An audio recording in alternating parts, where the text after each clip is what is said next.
के खिलाफ है। आप बताओ, जिसको उम्र कैद होनी चाहिए भ्रष्टाचारी को आप उसे खत्म कर रहे हो, छोटी सजा कर रहे हो, लिखाई करना चाहते हो देश में। भ्रष्टाचारी को सजा होनी चाहिए। अरे भ्रष्टाचार कौन कर रहा है? सरकार जेल जाना चाहिए। भ्रष्टाचारी हो तुम, समझ भी रहे हो मैं क्या कह रहा हूं। बोर्ड में चल रही है बात, जाकिर नायक के पहुंचे। आपको तो आतंकवादी बोल नहीं पा रहे हो। अरे बोर्ड में चर्चा है। ये तो जाकिर नायक का पैड नहीं हो सकता, ये तो हमारा पैड है। ये तो जाकिर नायक का पैड नहीं है, इसको देख लिया, ये तो हमारा पैड है। इसको रिसीव नहीं किया उन्होंने, ठीक है, जीपीसी ने इसको रिसीव ही नहीं की। इसका मतलब बेईमानी इनकी तरफ से हो रही है। जाकिर नायक कुछ भी बकता, आप तो बकना कह रहे हैं, कुछ भी बकता रहे, आपसे कोई मतलब नहीं। ठीक है, ठीक है। बहुत बहुत शुक्रिया करना चाहूंगा मौलाना कल्बे जवाद साहब आपका जी न्यूज से जुड़ने के लिए और बातचीत करने के लिए। कल्बे जवाद साहब, जिनके दिए गए बयान पर हम आज ये ताल ठोक के डिबेट कर रहे हैं। मेहमानों का परिचय मैं कराई चुका हूं, आइए अब सीधे बहस को शुरू करते हैं। सबसे पहले रुख शाजिया इल्मी का।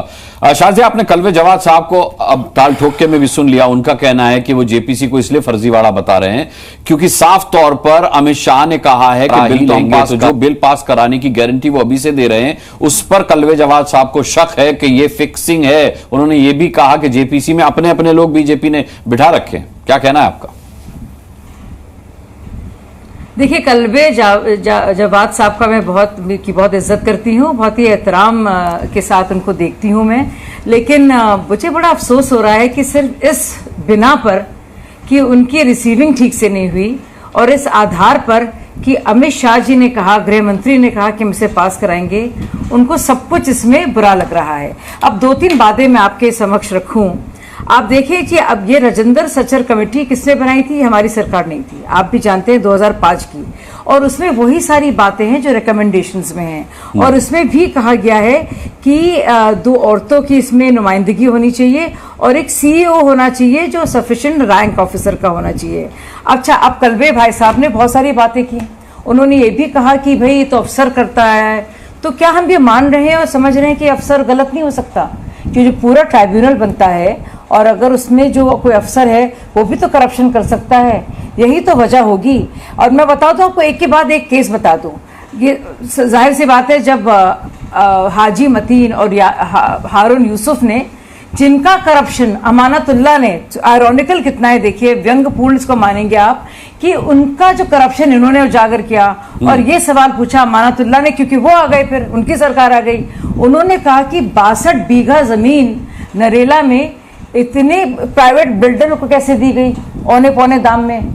अच्छा, अब अमानतुल्लाह खुद जो है बेल पर बाहर हैं क्योंकि 14 से ज्यादा इलीगल अपॉइंटमेंट्स है, ना जाने कितनी जमीन जो है इधर उधर दे दी गई है और जो पुराने दाम से बढ़ा के दी गई है। अब ये लीज पर क्यों दी है, उसका क्या आधार है, इस पर सवालिया निशान उठ रहे हैं और खुद उनको जवाब देना पड़ रहा है कि करोड़ों रुपए उन्होंने कैसे कमाए हैं। अब देखिए, नहीं ये तो असलियत है। अब कल्बे जवाद जी क्या कह रहे हैं? क्योंकि अफसर मौजूद है और सरकार को पता था तो इसलिए सब कुछ सही है, इसी को तो ठीक करना है। बल्कि कल्बे जवाद जी ने जो कुछ कहा है अभी, वो साफ तौर पर बताता है कि संशोधन की कितनी जरूरत है। वो खुद कह रहे हैं कि अगर गलत हुआ है तो उसमें अफसर भी शामिल है, तो कोई डिनाई इससे नहीं कर रहा है। और जेपीसी अगर ज्यादा भाजपा के लोग हैं, क्योंकि भाजपा के लोग नुमाइंदगी भी ज्यादा कर रहे हैं, पर लेकिन जेपीसी का मतलब ये है कि सलाह मशवरा से सारी बात होगी। अगर डिसेंटिंग ओपिनियन भी होगा वो भी सामने आएगा। तो अभी से मान लेना और कहना सब गलत है, मुझे लगता है बहुत ये ज्यादती है। और मैं कल्बे जवाद जी से कहूंगी, कल्बे जवाद जी, आप खुद जानते हैं क्या असलियत है और लगातार संशोधन की जरूरत रही है। गलत किस्म के लोग रहे हैं उसमें, ना कुछ उन्होंने अस्पताल बनाए हैं गरीबों के लिए, ना यतीमों के लिए कुछ किया है, ना बेवाओं के लिए कुछ किया है, ना एजुकेशनल इंस्टीट्यूशंस के तौर पर कुछ किया है। इस पर भी कल्बे जवाद जी बोलते तो ज्यादा अच्छा लगता कि वक्फ और वक्फ के मायने और औकाफ के मायने क्या हैं, कितना समझते हैं कल्बे जवाद साहब और कितना वो समझाना चाहते हैं औरों को। ठीक है, ठीक है, मैं शाजिया आपके पास लौटूंगा, लेकिन मैंने देखा फैज खान साहब जो हैं वो कल्बे जवाद साहब के जवाब सुनकर के भी नाम में सर हिला रहे थे और शाजिया की कुछ बातों पर भी उन्होंने इसी तरह का रिएक्शन दिया है।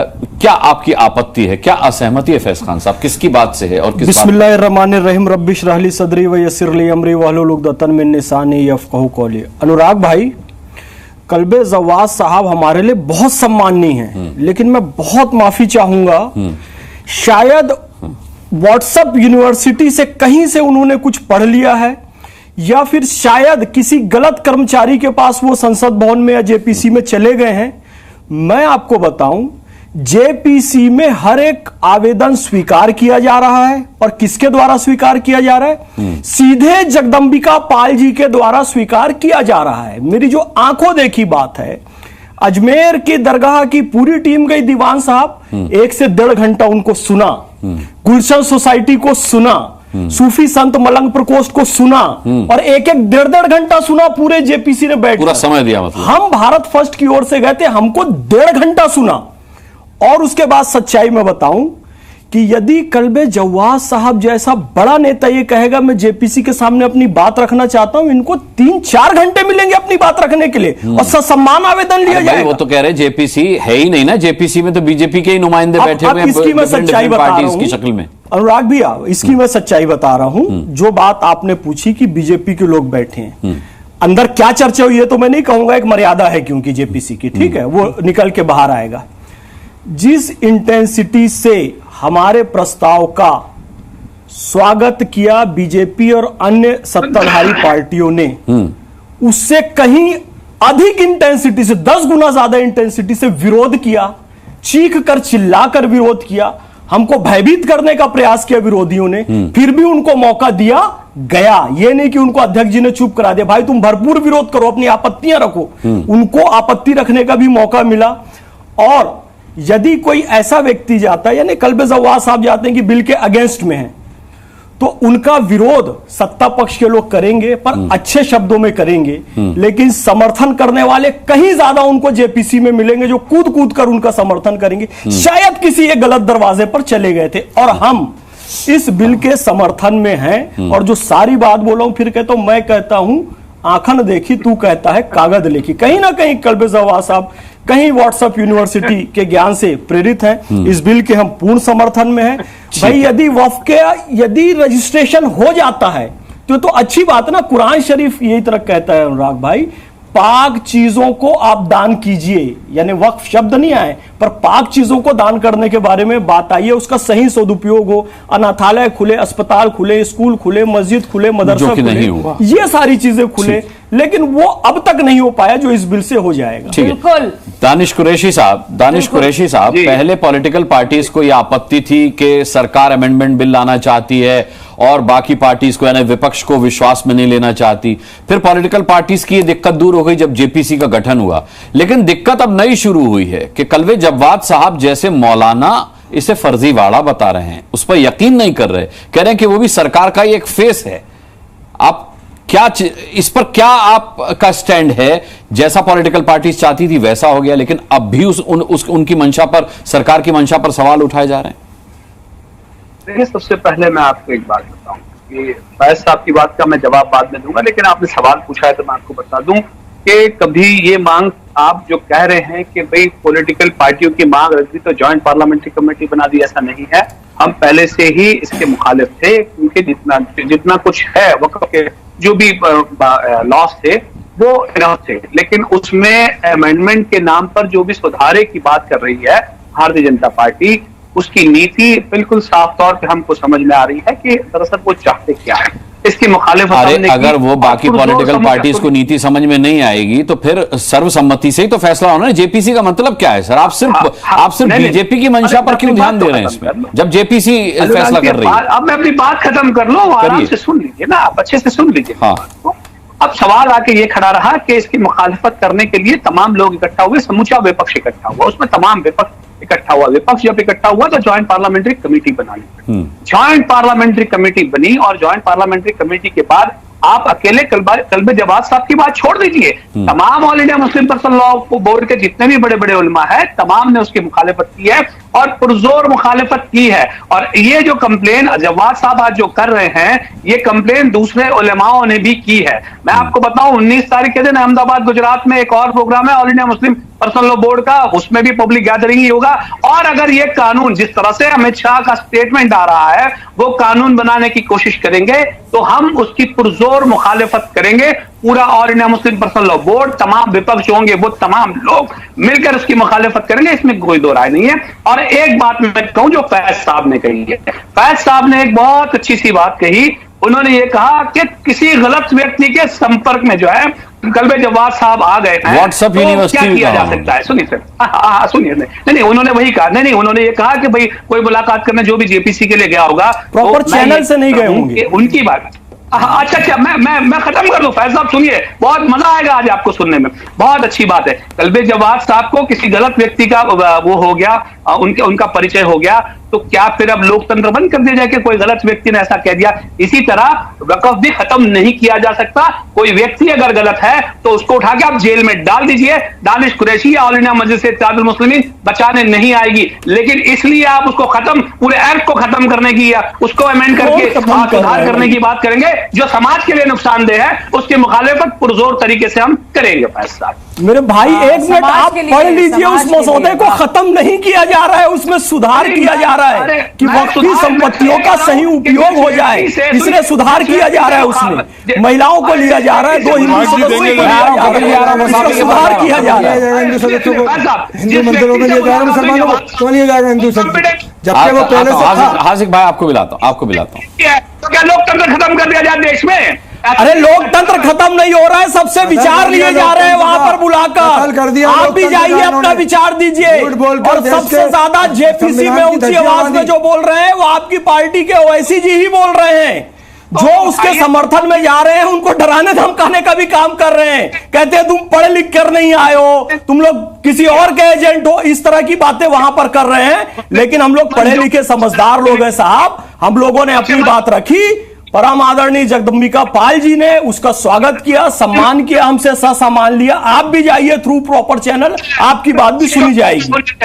कि कितना प्रेम है आरएसएस को, राष्ट्रीय मुस्लिम मंच उसकी विंग है, सारे देश को पता होना चाहिए। अरे तो प्रेम ही तो होना चाहिए। तो प्रेम नहीं होगा तो और क्या तो नफरत मोहब्बत की होगी? दुकान चलाते हैं, आप नफरत क्यों कमाल चाहते हैं? करते अगर हैं। प्रेम हाँ, है नहीं, मुस्लिम मंच से तो अभी प्रेम- अभी प्रेम कह रहे ही हैं होना आरएसएस चाहिए। मुसलमानों का विरोधी, आप कह रहे हैं मुसलमानों से प्रेम है, मुस्लिम मंच से तो अच्छी बात है। नहीं मुस्लिम राष्ट्र के तो आप नहीं, तो मैं ओवैसी जी के नुमाइंदे से पूछना चाहती हूँ, आपको क्यों नफरत है ओवैसी साहब और उनके नुमाइंदों को? क्यों नफरत है गरीब मुसलमान से?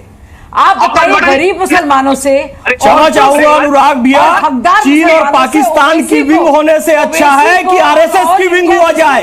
देश बीजिंग से चले, इस्लामाबाद से चले, मॉस्को से चले, उससे अच्छा है नागपुर से चले। हम स्वागत करते हैं, देश के अंदर से चलना चाहिए। यदि आरएसएस प्रेम कर रही है मुस्लिम राष्ट्रीय मंच से तो अच्छी बात है। आप क्यों चाहते हैं गरीब मुसलमान रहे? आप क्यों अपने भूख आंखें चला के रखना चाहते हैं? और क्या औचित्य है, क्या औचित्य है all India Muslim personal law board का?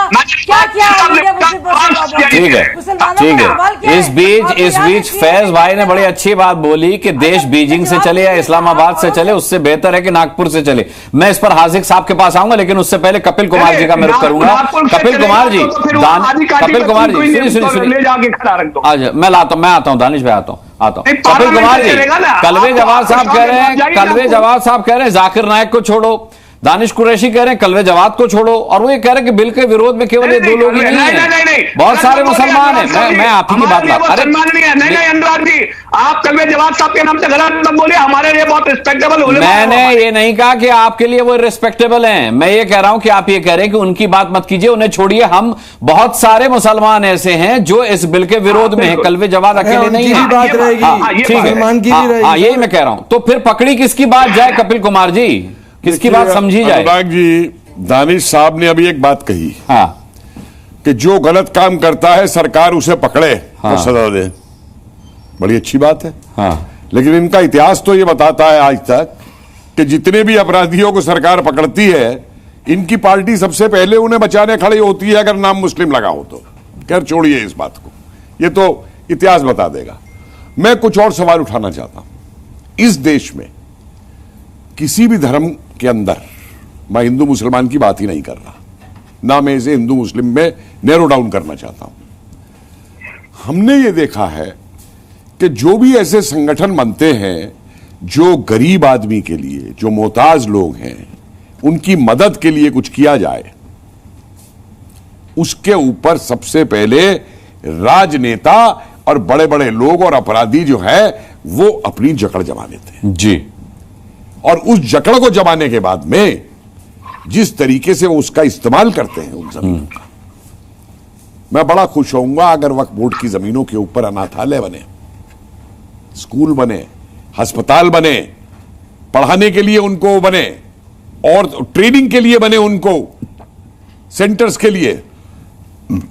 लेकिन अगर उन जमीनों को कब्जा के उनके ऊपर ये बड़े बड़े जो समाज के ठेकेदार हैं ये कब्जा के माल बनेगी उसके ऊपर कहीं पे। एक छोटा सा सवाल पूछता हूं, बुरा मत मानिएगा जनाब, लेकिन मैं कंसर्न हूं, मैं इसलिए सवाल पूछ रहा हूं। मैं एक बात पूछना चाहता हूं, मैं अक्सर गुजरता हूं। नहीं कपिल भाई, मैं आपसे कहना चाहूंगी कि सबसे बड़े मुस्लिम हितैषी आप इस वक्त अपने को साबित कर रहे हैं ये बात कहकर। नहीं, मैं कुछ और कहना चाह रहा हूं। मैं शाहिदा जी, मैं कुछ और कहना चाह रहा हूं। शुक्रिया। मैं और कहना चाह रहा हूं, मुझे बड़ा अफसोस होता है जब मैं देखता हूं कि एक मस्जिद के अंदर 4 मंजिल बन गई या 2 मंजिल बन गई या 3 मंजिल बन गई। मुझे कोई दिक्कत नहीं है 10 मंजिल बनाई जाए, लेकिन उन 10 मंजिलों का काम अगर इबादत के लिए किया जाए मैं उसके साथ हूं। लेकिन मैं वहां क्या देखता हूं, एक तरफ कबाड़ी की दुकान खुल गई, एक तरफ पंचर वाले की दुकान खुल गई और उनको किराए पे दे दिया गया और उनसे पैसा अंदर कोई दुकान नहीं खुल सकती। अरे छोड़िए साहब, मेरे साथ दिल्ली में आइए, मस्जिद के अंदर कोई दुकान कोई नहीं कर सकता। मैं आपको दिल्ली में घुमा दूंगा, माफ कीजिए। क्यों मस्जिद का नाम ले रहे हैं? सबूत के नहीं बोलता मस्जिद को बदनाम कर रहे हैं कि मस्जिद में कबाड़े का काम होता है। कैसे हो सकता है? मस्जिद इबादत का घर है, इबादत के अलावा कोई काम नहीं हो सकता। अगर कोई वहाँ पर्सनल आदमी को भी बनाए कि आप कारोबारी बात नहीं करें। आप जाते हैं, अरे काम मस्जिद के बाहर होगा सर।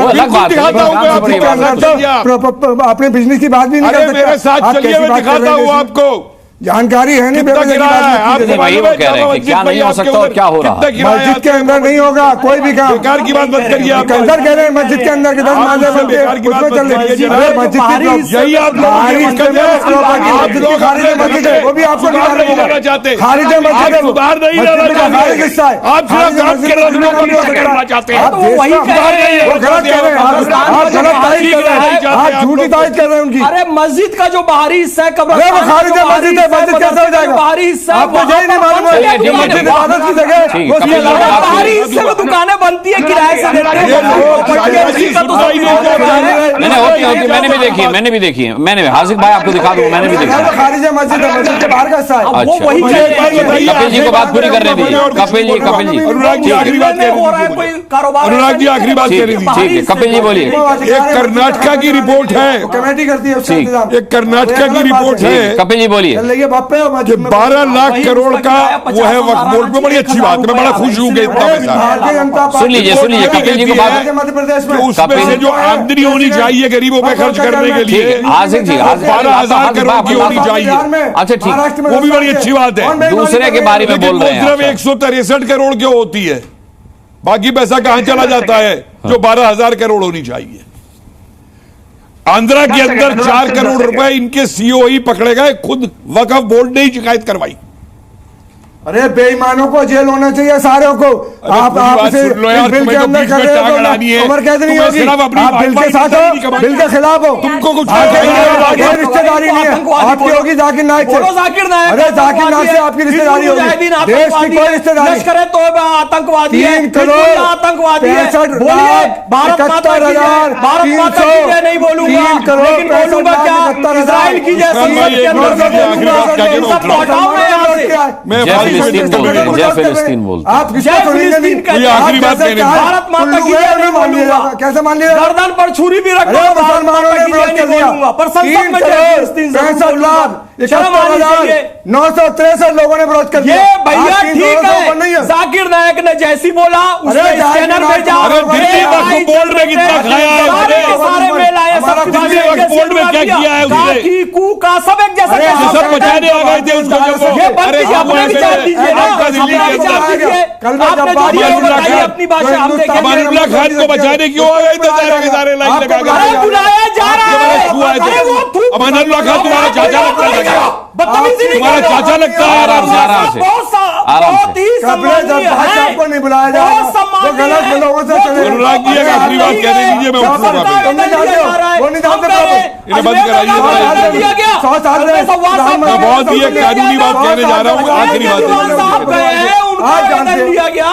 कल्बे जवाद साहब का भी आवेदन लिया जाएगा, उनको 4 घंटे सुना जाएगा। आप 4 नहीं 27 घंटे सुनो। उससे बात यह है कि जो बिल आ रहा है उसमें मुसलमानों की फलाह बहबूद के लिए काम होना चाहिए, गरीबों के लिए होना चाहिए। तो आपको अस्पताल नहीं चाहिए, आपको स्कूल नहीं चाहिए। नहीं हासिक भाई, आपको स्कूल नहीं चाहिए, आपको अस्पताल नहीं चाहिए। अच्छा स्कूल बनना चाहिए, क्या दिक्कत है? यही तो संशोधन है। अरे आप सुनिए ना, मैं लाता हूँ आपको, रईस अहमद बहुत धैर्य के साथ 30 मिनट आखिरी बात कहने दी। रईस अहमद साहब, आप तो वकालत करते हैं, आप बड़े अच्छे वकील भी हैं। मैं आपसे जानना चाहूंगा कि यहां किस तरीके से मैटर को पॉलिटिसाइज किया जा रहा है। मैं आपसे सिर्फ यह जानना चाहता हूं कि इस बिल के संशोधन के बारे में जो बातें कही गई हैं, जो हासिक भाई कह रहे हैं कि मुसलमानों को क्या फायदा है, क्या आपको वाकई नहीं लगता कि संशोधन के बाद मुसलमानों को कोई फायदा नजर आएगा, या संशोधन इसलिए जरूरी है कि मुसलमानों को फायदा हो या ना हो? अनुराग जी, सबसे पहले तो ये बात समझ लीजिए बहुत अच्छे तरह से कि वक्फ अमेंडमेंट एक्ट आया था जब 2013 के अंदर, जब अमेंडमेंट करके लागू किया गया, तो जितनी बातें अब हो रही हैं कि उसको डेवलप किया जाएगा, प्रॉपर्टीज को या जो भी किया जाएगा, वहाँ एक नबार्ड को जो कॉर्पोरेशन को बना करके और प्रॉपर्टीज को डेवलप करने का बात कही गई थी, उसमें ये बात पूरी तरह से क्लियर कर दी गई थी कि हाँ अब जो है इसके तहत ये काम किए जाएंगे। और बात जहां तक है कि 2 फीमेल मेंबर्स रहेंगी, तो ये ऑलरेडी वक्फ एक्ट के अंदर मौजूद है। शाजिया इल्मी जी को शायद वक्फ एक्ट नहीं पढ़ा उन्होंने, तो एक बार वो पढ़ लें जा करके। उसके अंदर क्लियर ऑलरेडी लिखा है कि कम से कम 2 फीमेल रहेंगी, उससे ज्यादा भी हो सकती हैं। बल्कि जो नए एक्ट के अंदर आ रहा है वहां पर बिल्कुल लिमिट कर दिया जा रहा है कि 2 से ज्यादा हो ही नहीं सकती हैं लेडीज। तो ये एक नए बिल की प्रॉब्लम है। उसके साथ साथ आप देखेंगे कि ये बात कही गई है कि वक्फ के अंदर जो है हर तरह से जो है उसके अंदर मिसमैनेजमेंट है। मिसमैनेजमेंट हर जगह है। अब जब भारत का कॉन्स्टिट्यूशन ऑफ इंडिया, एक अश्विनी उपाध्याय जी एक बात कहते हैं कि ना हदीस से ना कुरान से देश चलेगा, संविधान से। मैं एक बात उनको यहाँ पे कह देना चाह रहा हूँ कि ना हदीस से, ना कुरान से, ना वेदों से, ना पुराण से देश चलेगा संविधान से, इसमें कोई 2 राय नहीं है। वही संविधान की आर्टिकल। एक मिनट बात पूरी करने दीजिए, एक मिनट बात पूरी करने दीजिए सर। मैं नहीं बोला जब आप बोले, चलेगा जब मैं नहीं बोला जब आप बोले, मैं नहीं बोला जब आप बोले। अब आप सुन लीजिए सर, कानून और संविधान की बात मुझसे सुननी है तो सुन लीजिए। मैं कानून की बात यहाँ पर कर रहा हूँ, आप सुन लीजिए पहले मेरी बात पूरी होने दीजिए। मैं आपकी बात पूरी तरह सुनूंगा। मैंने आपको आधे घंटे सुना है, मैं सुन लिया आपको। अब आप संविधान की बात सुन लीजिए। संविधान का आर्टिकल 26 जाकर के पढ़ लीजिए, जो क्लियर तौर पर यह कहता है देश के हर नागरिक को अपने धर्म के मुताबिक उसकी प्रॉपर्टीज को और उसकी जो भी संपत्तियां हैं अपने धर्म के मुताबिक उसको मैनेज करने का पूरा अधिकार देता है। हालांकि दूसरे की संपत्ति को अपना बताने का अधिकार तो नहीं देता। कैसे करेंगे? दूसरे की प्रॉपर्टी को अपना बताने का अधिकार तो नहीं देता। एक करके अभी रईस भाई बात पूरी करने लाता हूँ आपको। मैं बता देता हूँ। उन्होंने मेरे बारे में जिक्र किया, मुझे एक मिनट बात पूरी होने दीजिए। मेरी बात पूरी नहीं हुई है, मेरी बात पूरी नहीं हुई है। 1 मिनट पूरी होने दीजिए, बहुत बोला है, बात पूरी होने दीजिए। मैंने आपकी पूरी बात सुनी है, आधे घंटे से मैं वेट कर रहा हूँ। अब आप मुझे पूरी करने दीजिए बात। आपने ठीक है, आप एक बार पढ़ लीजिए, उसके बाद मैं आपसे बात कर लूंगा, नो प्रॉब्लम। लेकिन एक बात सुन लीजिए, इसके अंदर सबसे अहम बात क्या है कि जब आप ये कहते हैं कि वक्फ एक्ट के अंदर जो है प्रॉपर्टीज को कहीं से भी प्रॉपर्टी पर हाथ रख के कब्जा कर लिया जाता है। आप अगर सेक्शन 4 से लेकर 7 पढ़ेंगे वक्फ एक्ट की, उसके अंदर उसका प्रोसेस है। किसी भी जमीन को रजिस्टर करने के लिए पूरा 1 साल का टाइम होता है, और कोई जो वक्फ का सीईओ होता है वो एडीएम लेवल का ऑफिसर होता है, सरकारी कर्मचारी होता है, वो कोई प्राइवेट कर्मचारी नहीं है। अगर किसी ने वक्फ के अंदर कोई गलती की है तो अभी आपको पीछे दिनों याद होगा दिल्ली के लेफ्टिनेंट गवर्नर साहब 20 साल पुरानी मस्जिद में अगर कोई कहे कि वो अधिकारी उसके अंदर भ्रष्टाचार में युक्त पाए गए थे, पुराने उनको 8-9 साल के बाद रिटायर होने के बाद सजाएं हुई है। तो आपको कौन रोकता है? आपके सरकारों के विधायक होते हैं उसके चेयरमैन, आप इन जमीनों को उसके अंदर सजा दिलाएं, सीईओ को सजा दिलाएं। आपको किसी ने बाउंड नहीं किया है। हिंदुस्तान के अंदर आईपीसी है, मुतवल्ली ने कोई गलती की है तो वो सरकारी कर्मचारी की तरह उसके ऊपर मुकदमा चलेगा, और उसके अंदर सजाएं बड़ी हैं। आप बल्कि सजाएं को हल्का कर रहे हैं, इससे वक्फ की रूह ही खत्म हो जाएगी। सेक्शन 40 का जहां तक आप बात कह रहे हैं कि जो वक्फ का सर्वे करके अपनी तरीके 25 कर लिया जाता है, वो एक की बात मत करो। और वक्फ ट्राइब्यूनल उसके अंदर है, जिसके अंदर एडिशनल डिस्ट्रिक्ट जज लेवल के ऑफिसर उसमें चेयर करते हैं, और उसको डिस्ट्रिक्ट मजिस्ट्रेट लेवल का मेंबर होते हैं और एक वक्फ के जानकार होते हैं। अरे भाई, एक नया अफजल को नैरेटिव फैलाया फांसी जा भी रहा तो है सुप्रीम कि कोर्ट वक्फ के ट्राइब्यूनल के अंदर भी सब मुसलमान फिर होते क्यों हैं। नारा ऐसा लगाते बिल्कुल हो? भी नहीं है, बिल्कुल भी नहीं है ऐसा। अफजल और को वो एक फांसी सिविल सुप्रीम कोर्ट कोर्ट होती के जज ने है दी जो कि थी ना। सारे वक्फ के मैटर्स को यहाँ पे तुम फाइनली जज की डिसाइड दुहाई करती दे रहे हो, है। मुझे जो बताओ। वक्फ मैटर्स अफजल को फांसी वक्फ सुप्रीम बोर्ड के कोर्ट के अंदर जज ने दी नहीं थी। सेटल हो पाते, तब वहाँ क्यों नारा लगाते कोर्ट हो की कि तरह अफजल अब्दुल वक्फ ट्राइब्यूनल के अंदर जाते हैं। इवन जो ट्राइब्यूनल्स हैं वो भी कोर्ट के अंदर ही अनुराग होते जी, ये हैं। पूछिए इनसे ट्राइब्यूनल्स जरा। जो हैं जो मैं वो पूछ इसी रहा हूँ। के लिए बनाए गए अच्छा, हैं मैं- कि जवाब दे जरा उस बात का जो मैं पूछ रहा हूँ अच्छा, इनसे। ठीक है। बहुत देर तक आपने ठीक है, नहीं, शाजिया को लाता हूँ, आप शाजिया। बहुत नहीं, देर नहीं, तक जज साहब, यहाँ नहीं, क्या है? नहीं, मैं एक ही बात अफजल बोलूं। की फांसी पे जज साहब याद नहीं कभी आएगी। दिलाता हूँ आपको। जी देखिए, मैंने इनकी बात बहुत ध्यान से सुनी है और क्योंकि उन्होंने मेरा जिक्र किया है, मैं भाई साहब को बता दूं कि कौन समझ रहा है कौन नहीं समझ रहा है उसकी नसीहत कम दे। अगर उनके कान खुले होते और उनके सुनने की समझना नहीं है तो कह रहे हैं आपने पढ़ा ही नहीं है। तो शायद वो समझ जाते। मैं वही कह रही थी कि दो नहीं मैं वो वही कह रहे थे जो मैं कह रही थी। मैंने कहा कि 2 औरतों के लिए होनी चाहिए, 2 से ज्यादा भी हो अरे वो सकती है। पहले से है लेकिन मैं भाई प्रावधान, साहब को आज बता से दूं नहीं है, कि जो पहले से मेरा है। पोर्शन से- 2013 अरे से नहीं, लेडीज की नहीं, हाल आ रहे हैं देखिए, आपके देखिए, उसमें देखिए, अनुराग भाई, एक सेकंड दे दीजिए मुझे बात की। 2013 से सुनिए, बहुत ये होगा। जहर 30% का रिजर्वेशन पहले ही जहर दे रखा है। अच्छा, बोल लेंगे। बनना। अच्छा, ठीक है, तो ठीक है। वक्फ बोर्ड का जो ट्राइब्यूनल है, फिर आप बोल रहे हैं बीच में। हासिक भाई रहने दीजिए। अनुराग मुझे भाई, बोल- एक मैं मिनट कुछ दीजिएगा बोल रही मुझे। हूँ, हाँ, बात का मैं जवाब आता दे रही हूँ, आप बीच में क्यों बोल रहे हैं? सुनिए, अब आप देखिएगा कि इसमें जो हमारा रिकमेंडेशंस हैं जो जेपीसी के कमेटी कह रही है और जिस पर विचार किया जा रहा है कि कमेटी ने कहा है कि जो सेकंड रिपोर्ट होगी उसके अनुसार से जितनी भी वक्फ प्रॉपर्टीज हैं वो पूरा जिस तरह से उनको रजिस्ट्रेशन किया जाएगा उसमें ट्रांसपेरेंसी होनी चाहिए। अब यही बात अभी कल 40 लाख वैसे मालूम है, रजिस्ट्रेशन नहीं है। जवाब साहब 9 ये कह रहे करोड़ 40 लाख थे कि प्रॉपर्टी सारे है, ये मालूम जेपीसी नहीं है की लोगों को। proceedings सारे लोगों को कैसे लेकिन मालूम है? वक्फ बोर्ड की ना हो। अरे वक्फ बोर्ड के चेयरमैन भारतीय जनता पार्टी के 15 प्रदेशों में उनसे पूछो भ्रष्टाचार किया है कि नहीं बोलने नहीं दूंगी जो मैं। सीओ है वो फंस सरकार गए। का नियुक्त किया अब हुआ फंस गए। उससे पूछो अनुराग जी, इसमें आपको वक्फ बोर्ड करना वालों की पड़ेगा क्या कुछ गलती है? इसके हमारी शाजिया प्रॉपर्टी की की हमारी बात पूरी हो जाने आप दीजिए। बदतमीजी करें। शाजिया की आप बात पूरी हो बदतमीजी जाने कर रहे हैं हासिक जी, आप बदतमीजी कर रहे हैं। बदतमीजी क्यों? आपका मैं बोल विरोध है रही हूँ बात का? और बीच में आप बोल गलत रहे हैं। बयानी कर रही हैं, उसका क्या विरोध है पकड़ा मेरा। रहे हैं? आप बदतमीजी कर रही हैं। बदतमीजी क्यों? आप विरोध है मेरा ठीक है, आपका। ठीक है, आपने विरोध कर दिया, लिखा है ये, पढ़ लीजिए आप, ये पढ़ लीजिए, ये रिकमेंडेशन है, ये रिकमेंडेशन है और रिकमेंडेशंस में कहा गया है कि सारी की सारी प्रोसीजर्स सर्वे के बाद सेकंड रिपोर्ट के बाद बाकायदा ट्रांसपेरेंट होने चाहिए।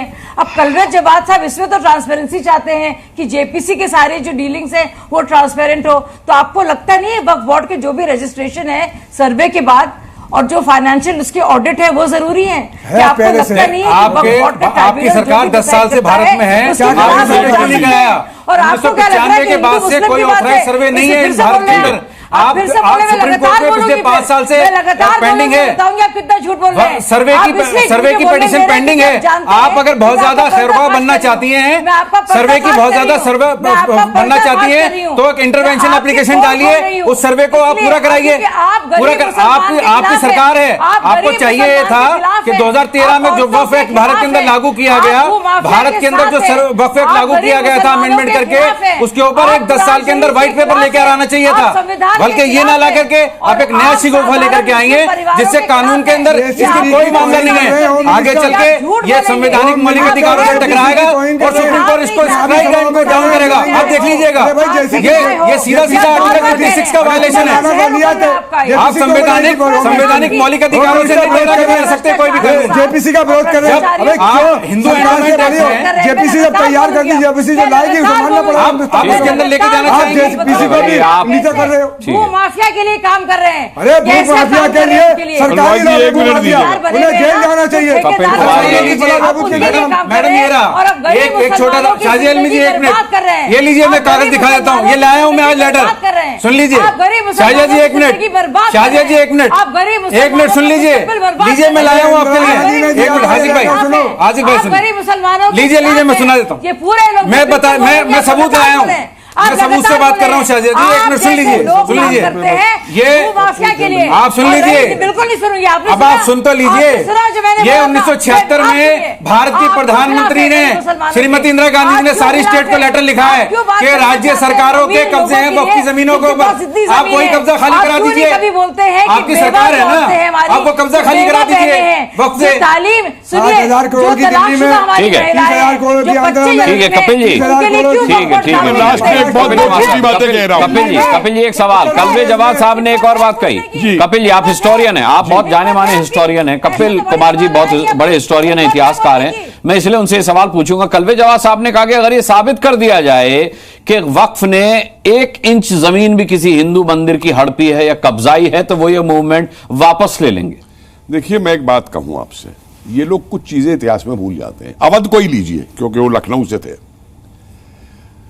अंग्रेजों के आने से पहले किसी का भी जमीन पे मलकियत अधिकार नहीं होता था। जमीन होती थी स्टेट की, पट्टे पकड़ा दिए जाते थे कि इस इलाके का ये होगा, इस इलाके का ये फौजदार होगा, इस इलाके का ये ताल्लुकदार होगा, इस इलाके का ये जमींदार होगा। गलत। देखिए मुझसे फालतू मत बोलिए, गलत चिल्ला करके। अरे गलत समझिए।